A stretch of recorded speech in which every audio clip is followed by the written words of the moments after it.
waaw tey maa ngi waxee ci turu waa dëkk bi Kër Mousse Sébikotane Mbir Diam nekk seen porte parole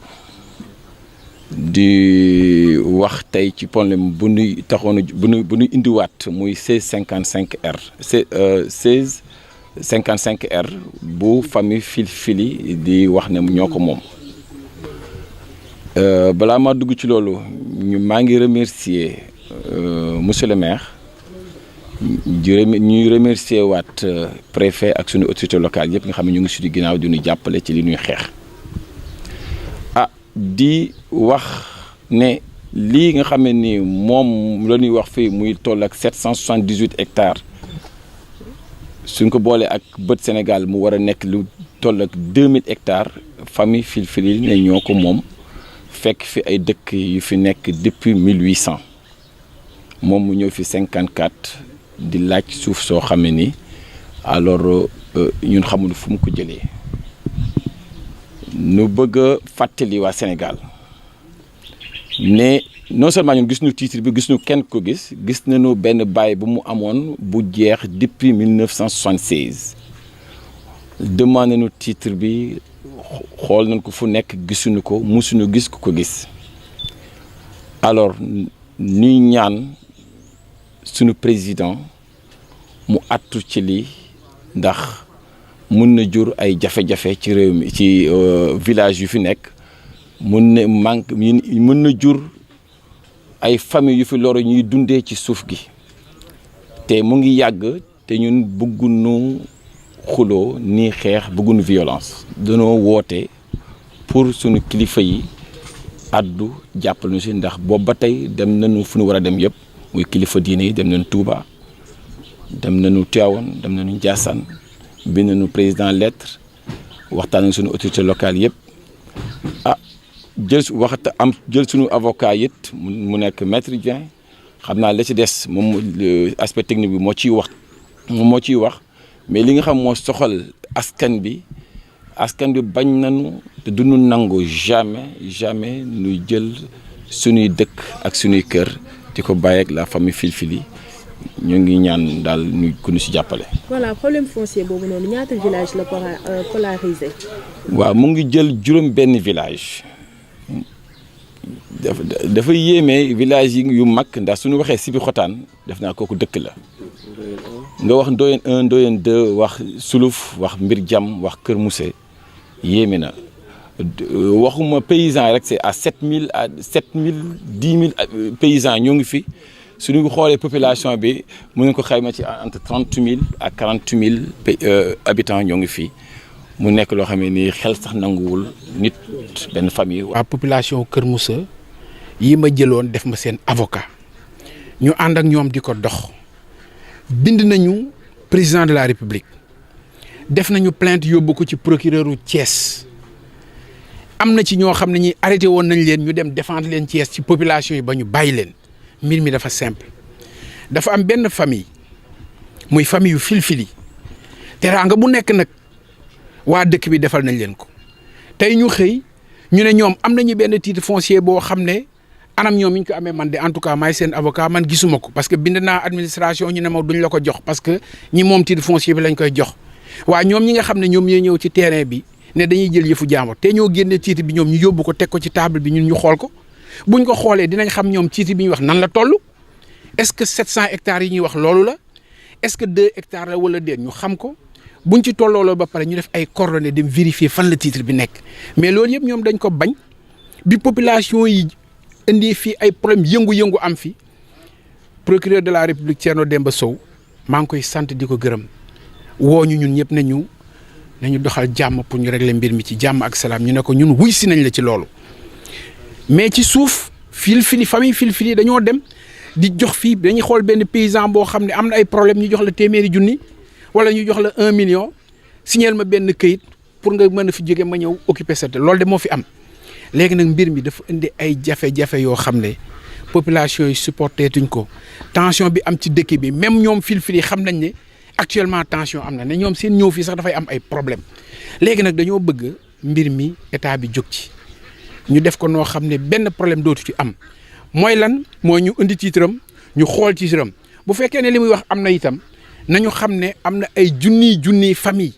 parce que boo ñëwee yow nga jógee fële ne am naa titre foncier rek dinaa tuxal Sébikotane tuxal Kër Moussa tubax Ndoyeen ak yeneen village yi ko wër yëpp presque lu ëpp 20 000 familles nga ne da nga leen fi génne ñoo xam ne depuis lu war ñaari téeméer wala ñetti téeméeri at ñu ngi fi dëkk loolu xel mënu koo nangu donc ñun dañuy inviter état bi le président de la république mu saytuwaat problème bi ñu ñaax ministre de l'intérieur mu jóg ci ndax tension bi am fii ba waral tey sunu taxawaay bi janoog yéen ba peuple Sénégal tension bi wax dëgg yàlla mu ngi bëgg a jéggi dayoo ñii xam leen la ñuy ñaan jàmm salaam toog seen i kër uuf seen njaboot jël seen i tool di ko bay di ci dundee vraiment pour assurer le développement économique et social de notre pays.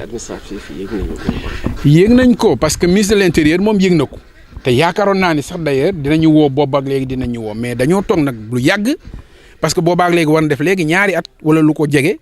mais ministre de l'intérieur wooteegul réunion boobu kese lañu soxla ñu woo ko suñu wootee réunion bi nag ñu xam fan la dëgg bi féete mais dama leen di xamal ne leen li décentralisation wax mu leer te loolu je parle sous le contrôle de ay waa ENDA ONG yi nga xam ne ñoo ñuy jàppale te xam nañu bu baax suuf ak nan la ñu war a traiter problème mu suuf ci biiram réew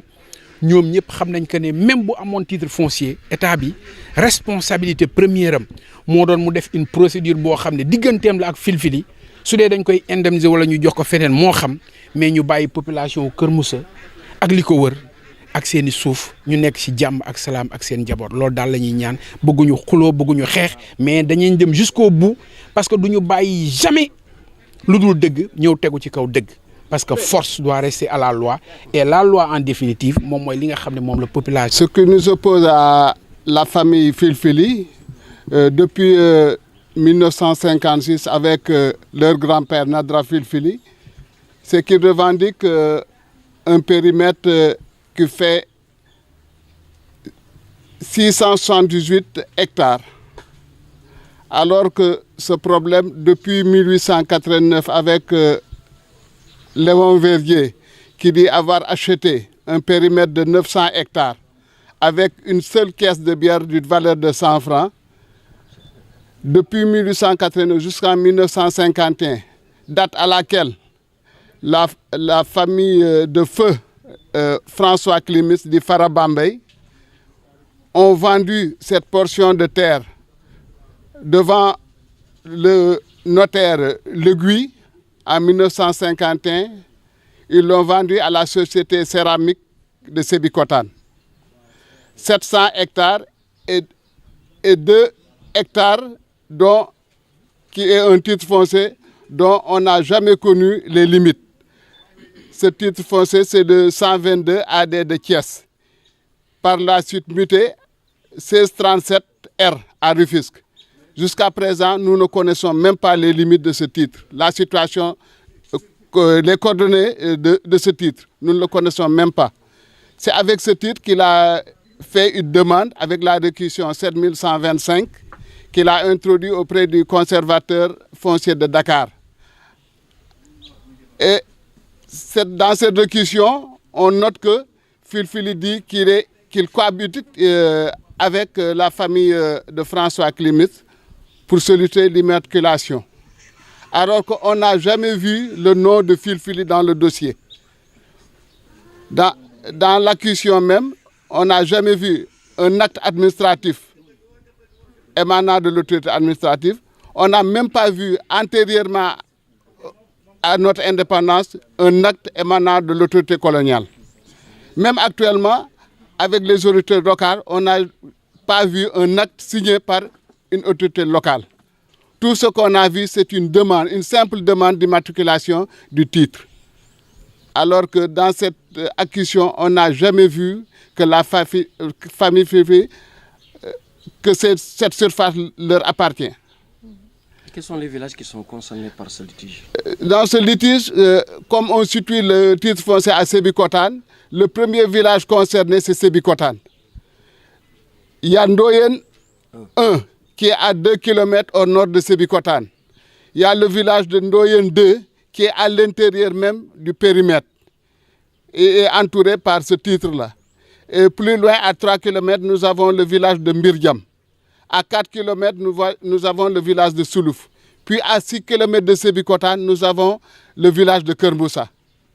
Et dans ce titre, on dit que le titre est à Sébikotane. À l'intérieur même de la copie collationnée que nous avons, tous ces villages n'ont pas été cités. On nous dit que le titre est à Sébikotane est limité au sud-est par le 1637. Alors que nous ne connaissons même pas la position du titre 1637 sur le dossier. Alors qu'à l'origine de ça, il y a une vente. On nous dit que c'est la Société africaine industrie et agricole de Sébikotane qui a vendu à la Société céramique de Sébikotane en 1951. Plus loin, on vient en 1961, c'est le contraire qu'on nous dit. On nous présente une autre copie collationnée signée le 21 juillet 2015 à Rufisque qui nous dit que c'est la Société céramique qui a vendu à la Société africaine industrie de Sébikotane. Donc il y a l'inverse. Devant un notaire, on nous dit que c'est la Société industrielle qui vend. Et maintenant, sur l'autre copie collationnée, on nous dit le contraire. Ça montre qu'il y a faux et usage de faux en écriture publique dans ce dossier. Vous voulez l'arbitrage du chef de l'État? Nous voulons l'arbitrage du chef de l'État. Comme nous l'avons écrit, il nous a répondu par une lettre pour nous dire que notre correspondance a été imputée au ministre de l'Intérieur. Mais jusqu'à présent, le ministre de l'Intérieur ne nous a pas encore